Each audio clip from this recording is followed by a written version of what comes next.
शर्म की बात है, तेलंगाना के पुलिस आज टीआरएस नेताओं का गुलाम बन गए हैं।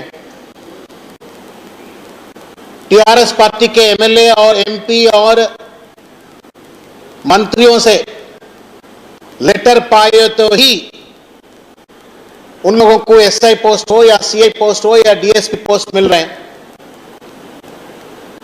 उन लोगों के बदौलत से पोस्टिंग पाने के बाद में उनका गुलाम बनकर जो है सो उनसे हमदर्दी जताने का काम पुलिस कर रहे हैं। इससे ज्यादा शर्मनाक की बात कुछ नहीं है। ये दरअसल कॉन्स्टिट्यूशन को कत्ल करे वैसा।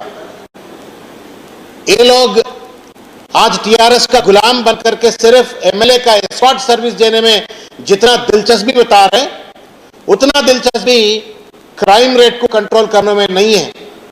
आज पूरे के एसआई हो, स्टेशन हाउस ऑफिसर्स हो, डीएसपी हो, आज कांग्रेस पार्टियों या अपोजिशन पार्टियों के ऊपर झूठे इल्जाम लगाते हुए, फॉल्स केसेस फाइल करते हुए एक रिप्रेसिव एनवायरनमेंट यहां पे तैयार करके रख रहे हैं। ये कांग्रेस पार्टी कंडेम कर रहे हैं। उसी के साथ साथ आज सैंड माफिया हो या पत्ता खेलने वाली क्लब चलाने वाले हो या ड्रग बेचने वाले हो, ये पब चलाने वाले हो, ये सब लोग जो है सो टीआरएस पार्टी के हैं और उनके ऊपर जो है सो आज एक ही भी कार्रवाई नहीं चल रहे। दूसरी बात है, सोशल मीडिया में भी जो कोई भी पोस्टिंग लगाता है गवर्नमेंट के खिलाफ में उनकी दर्द जताने के लिए, उसके ऊपर भी पुलिस आज जो है सो फॉल्स केसेस लगा रहे। हम सिर्फ एक बात पुलिस वालों को समझाना चाहते हैं, आप जो तनख्वाह लेते हैं वो तनख्वाह हमारी खून पसीने से दिए हुए से पैसा है, हमारी टैक्स से दिए हुए से पैसा है।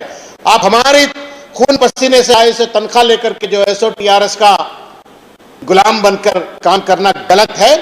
आप लोगों को एक चेतावनी भी दे रहे हैं।